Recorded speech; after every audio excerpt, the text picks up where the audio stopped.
On m'a posé une question que je trouve intéressante, c'est est-ce que ça vaut la peine de reconquérir son ex? Alors je vais te répondre en 2 clés en 1 minute dans cette vidéo. Donc si tu es là, mets hashtag replay si tu vois cette vidéo en replay.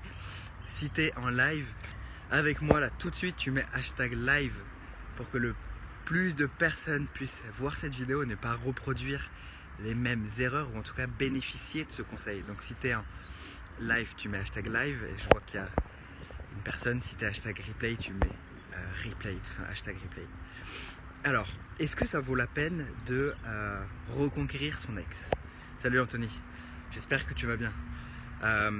Alors, pour répondre à cette question, je dirais que ça dépend.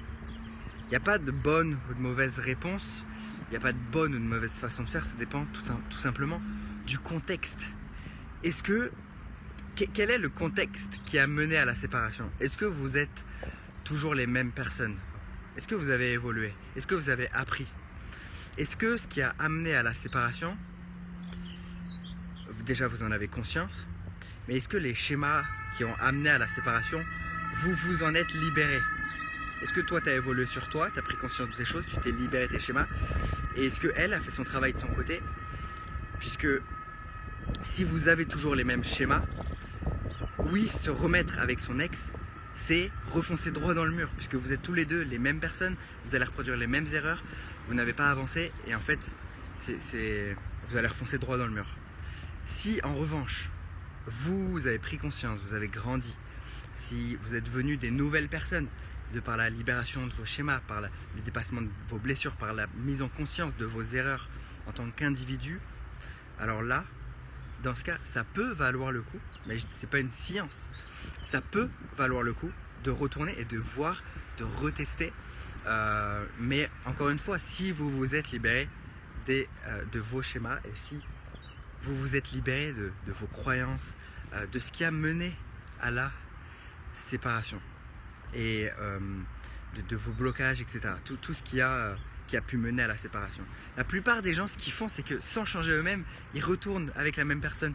Donc, mais si tu ne changes pas, si tu prends le même contexte, les mêmes éléments, les deux mêmes protagonistes, avec les mêmes croyances, les mêmes valeurs, les mêmes peurs, les mêmes blessures, et que tu les remets dans le même contexte, ça va reproduire exactement la même recette. C'est comme si je te dis, mets d'abord des œufs, mets d'abord du chocolat, mets ensuite du chocolat, mets du beurre, mets tout ça au four. Si à un moment donné tu casses pas les œufs, si tu sépares pas le jaune du blanc et que tu fais pas une nouvelle recette, au final ça va reproduire exactement tout le temps la même chose. Donc je vais retourner vers là-bas. Donc vraiment voilà, il n'y a pas de réponse toute faite à cette je sais pas si vous m'entendez bien, il n'y a pas de réponse toute faite à cette question. Ça dépend du contexte, ça dépend de vous, ça dépend principalement de vous et de l'autre, et tout ça, ça forme quoi? Ça forme l'environnement et le contexte. Donc je peux pas répondre à cette question de façon plus précise sans avoir le contexte de ce qui a mené à la séparation, sans vous connaître, sans vous étudier en profondeur, sans voir quels sont vos blocages, et ça même vous, c'est difficile pour vous de le faire. Il vous faut forcément un miroir pour vous regarder, et d'ailleurs c'est pas pour rien que les coachs existent, hein. C'est pas pour rien qu'il y a des thérapeutes pour les couples, qu'il y a plein de choses qui existent, et que c'est pas pour rien que je suis là non plus. Donc voilà, après dans une vidéo, c'est pas possible de vous donner des éléments par rapport à vos éléments personnels, et c'est pour ça qu'il y a des choses que je propose pour aller plus loin en fonction de qui vous êtes, votre histoire, ce que vous faites. Je vous souhaite de passer une merveilleuse journée. Mettez des j'aime et des cœurs si vous êtes encore là, et puis kiffez bien votre journée. Ciao ciao.